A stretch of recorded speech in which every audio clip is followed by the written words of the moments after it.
Hi friends, அஸ்ஸலாமு அலைக்கும். Welcome to Muba vlogs. எல்லோரும் எப்படி இருக்கீங்க? இன்றைக்கி ஃப்ரைடேக்கான லஞ்ச் என்னன்னு பார்க்கலாம் வாங்க.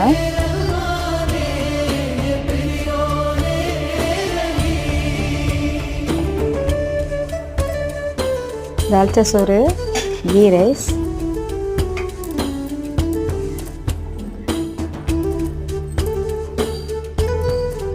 மட்டன் போட்ட தால்ச்சா,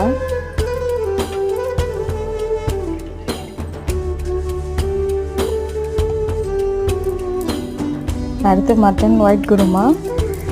இந்த ரெசிபி சீக்கிரமாக நம்ம யூடியூப் சேனலில் வரும், மறக்காமல் வாட்ச் பண்ணுங்கள். அடுத்து மாங்காய் பச்சடி. வீட்டில் ஃப்ரைடேக்கான லஞ்ச் தான். வீடியோ பிடிச்சிருந்தால் லைக் பண்ணுங்கள், ஷேர் பண்ணுங்கள்.